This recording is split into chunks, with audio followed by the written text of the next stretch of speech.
Assalamualaikum warahmatullahi wabarakatuh. Apa kabar Anda sekalian? Semoga sehat selalu ya. Alhamdulillah. Hari ini kita akan belajar lagi tentang fikih. Tapi sebelum kita belajar, seperti biasa, kita lanjutkan adab. Salah satu adab dalam belajar kita yaitu berdoa.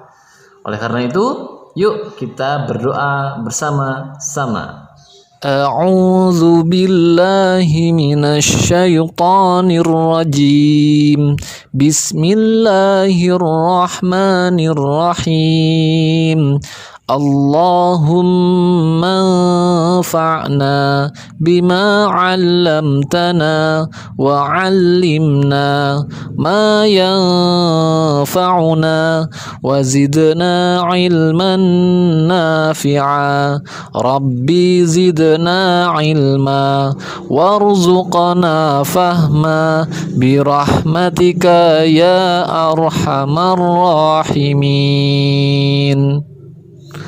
قال الله تعالى اليوم أكملت لكم دينكم وأتممت عليكم نعمتي ورضيت لكم الإسلام دينا.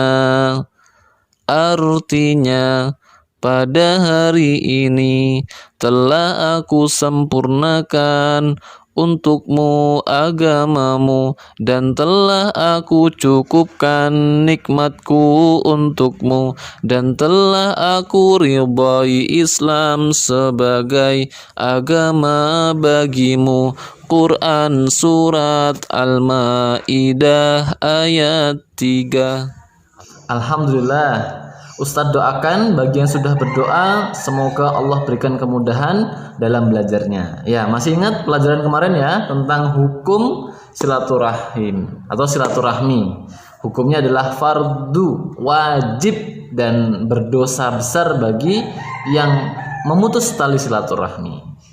Bahkan Allah kemudian memberikan ketegasan melalui lisan Rasulullah, la yadkhul jannah qati'ur rahim. Tidak akan masuk surga orang yang memutus tali silaturahmi. Ini menandakan wajibnya menyambung tali silaturahmi. Nah, supaya kita semakin semangat untuk menyambung tali silaturahmi, penting nih kita belajar tentang keutamaan silaturahmi. Apa saja keutamaannya? Yang pertama, ini dia. Keutamaan silaturahim yang pertama adalah tanda keimanan seorang muslim. Jadi ketika kita menjalin tali silaturahmi itu menandakan keimanan kita kepada Allah. Karena Rasulullah bersabda, "Man kana yu'minuna billah wal yaumil akhir falyasilu rahimah." Barang siapa yang mengaku beriman kepada Allah dan beriman kepada hari akhir, hendaklah dia menyambung tali silaturahmi. Jadi kalau kita sudah menyambung tali silaturahmi, tandanya kita beriman kepada Allah dan Rasulnya dan hari kiamat. Nah, yang kedua, keutamaannya adalah dipanjangkan umurnya dan dilapangkan rezekinya. Jadi orang yang kemudian menjalin tali silaturahim, Allah panjangkan umurnya dan Allah murahkan rezekinya, mudahkan rezekinya. Bukan dipanjangkan ditambah umurnya ya, tetapi umurnya terasa panjang. Namanya selalu dibicarakan walaupun orang itu sudah nggak ada. Orang itu sudah meninggal, tetap dibicarakan oleh anak cucunya karena dia menyambung tali silaturahim. Tetap dikenal oleh orang-orang yang tidak pernah bertemu dengannya. Jadi bukan ditambah umurnya, tapi namanya itu akan terus dikenang seolah-olah dia masih ada, dia masih hidup di waktu itu. Jadi begitu maksudnya. Jadi namanya terus dikenang dan rezekinya dipermudah. Bayangkan ketika kita sering bertemu dengan teman-teman kita, kerabat kita, tentunya kita dibawakan hadiah, diberikan buah-buahan ketika kita datang silaturahim dan ketika mereka bersilaturahmi kepada kita. Ini salah satu dilapangkan rezekinya, contohnya begitu. Yang ketiga, orang yang menyambung tali silaturahim itu tandanya dia sedang menyambung hubungannya dengan Allah. Ini keutamaan yang ketiga. ketika kita melaksanakan silaturahim, menyambung tali silaturahim, maka keutamaannya salah satunya adalah Allah menyambung hubungannya dengan kita. Jadi kita dekat dengan Allah. Karena Allah sendiri yang mengatakan bahwasannya dalam sebuah hadis dikatakan, barang siapa yang menyambungkan engkau, menyambungkan silaturahim, maka aku menyambung dengannya. Dan barang siapa yang memutuskan engkau, maka aku akan memutus hubungan dengannya. Nah, jadi kalau kita ingin terhubung dengan Allah, dekat selalu dengan Allah, selalu kemudian kita meminta pada Allah dikabulkan, sambung tali silaturahim. Keutamaan silaturahim yang keempat adalah didekatkan dengan surga, dijauhkan dari neraka. Jadi kalau kita kemudian sering menyambung tali silaturahim, maka kita akan dijauhkan dari api neraka dan didekatkan dengan surga. Siapa yang mau didekatkan dengan surga? Dijauhkan dari neraka? Pasti semua mau.